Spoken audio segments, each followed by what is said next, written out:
Morning, কেমন আছেন সবাই? ভালো আছেন তো? আমিও ভালো আছি। তো আজকে একটা রেসিপি নিয়ে আসলাম, মুরলি মাছ।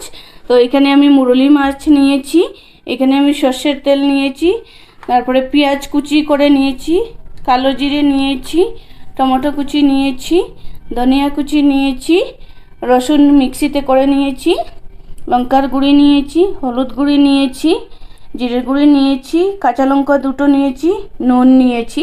আজকে আমি মুরলি মাছের জাল করব। তো আপনারা দেখতে থাকেন, পুরো ভিডিওটা দেখবেন, লাইক শেয়ার সাবস্ক্রাইব করবেন। তো চলো যাই, শুরু করি। মাছটার মধ্যে অল্প একটু হলুদ দিয়ে দিলাম, অল্প একটু নুন দিয়ে দিলাম, স্বাদ অনুসারে নুন দিয়ে দিলাম, দিয়ে এটা মিক্স করে নেব ভালোভাবে খুন্তির সাহায্যে। বন্ধুরা, আমি কড়াইটা আঁচের মধ্যে বসিয়ে দিয়েছি, কড়াইটা ভালোভাবে গরম হবে। আর যতক্ষণ না সর্ষের তেল দিয়ে রেসিপিটা করব, পুরো রেসিপিটা যতক্ষণ না মাছটা হয়েছে, মাছটা ভাজবো তো কড়ার মধ্যে, তো তেলটার তো নেই, পুরো ধোঁয়া উঠতে লাগবে, নাহলে কিন্তু মাছের মধ্যে মাছটা লেগে যাবে। তো তেলটা গরম হয়ে গেছে, কড়াইটা আমি আগেই বসিয়ে দিয়েছিলাম। এক এক করে আমি মাছটা দিয়ে দেবো।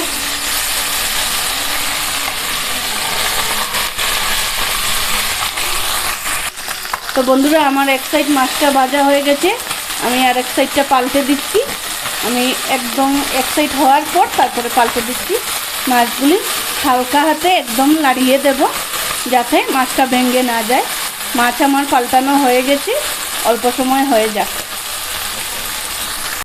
তো বন্ধুরা, আমার মাছটা হয়ে গেছে, মাছটা আমি তুলে নিচ্ছি।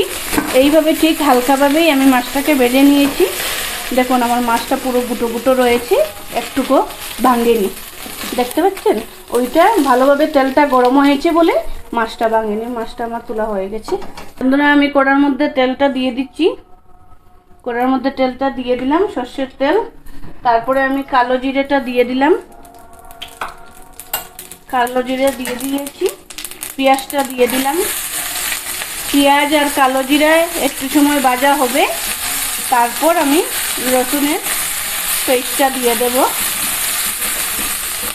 আমার পেঁয়াজটা ভাজা হয়ে গেছে, দেখতে পাচ্ছেন একটু একটু ভাজা হয়ে গেছে। তারপরে আমি রসুনের পেস্টটা দিয়ে দিলাম। রসুনের পেস্ট দেওয়ার পর একটু সময় কষে নেব, তারপরে টমেটোটা দিয়ে দেব। এই যে টমেটোটাও দিয়ে দিচ্ছি, একসঙ্গে কষানো হবে। তারপর আমি স্বাদ মতো নুনটা দিয়ে দেব, টেস্ট অনুযায়ী। জিরের গুঁড়িটা দিয়ে দেব, জিরের গুঁড়ি দিয়ে দিলাম। হলুদ গুঁড়িও দিয়ে দিলাম। লঙ্কা গুঁড়ি, নিজেরা যতটুক জাল খাবেন অতটুক জাল, টেস্ট অনুযায়ী। তারপর আমি এটাকে, মশলা আমার সবগুলি দেওয়া হয়ে গেছে, আমি ভালোভাবে কষিয়ে নেব। তো বন্ধুরা, দেখতে পাচ্ছেন আমার মশলাটা ভালোভাবে কষানো হয়ে গেছে, মশলাটা তেল তনে ছেড়ে দিয়েছে। তো আমি 1 কাপের মতো জলটা দিয়ে দেব। জল দিয়ে দিলাম। জল দেওয়ার পর আমি মাছটাও ছেড়ে দেব, একটু ফুটে যাক ঝোলটা, তারপরে মাছটা ছেড়ে দেব। বন্ধুরা, ঝোলটা ফুটে গেছে, বকলানো উঠে গেছে। তো আমি মাছটা ছেড়ে দেব। মাছটা আমি ছেড়ে দিয়েছি। মাছটা ছেড়ে দেওয়ার পর আমি একটু হালকা হাতে লাড়াচাড়া করে দেব, বেশি লাড়বো না, নাহলে মাছটা ভেঙে যাবে। খুন্তির সাহায্যে অল্প একটু লেড়ে দেব। তারপরে আমি কাঁচা লঙ্কাটা দিয়ে দেব, কাঁচা লঙ্কা দিয়ে দেব।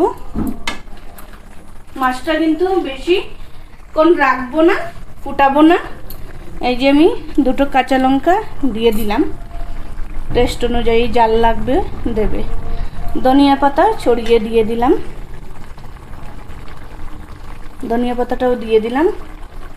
তো বন্ধুরা, আজকের এই রেসিপিটা আপনাদের কেমন লাগলো একটু কমেন্ট করে জানাবেন, বলবেন। আর লাইক শেয়ার সাবস্ক্রাইব করবেন, একদম তাড়াতাড়ি হয়ে যায়। হ্যাঁ, সময় একটুকু লাগে না। Don't forget to like and subscribe the channel. Murali মাছের চচ্চড়ি, মুরলি মাছের চচ্চড়িটা কেমন হয়েছে, মুরলি মাছের ঝাল তো আপনারা কমেন্ট করে জানাবেন, বলবেন। আমি আঁচটা বন্ধ করে দিয়েছি।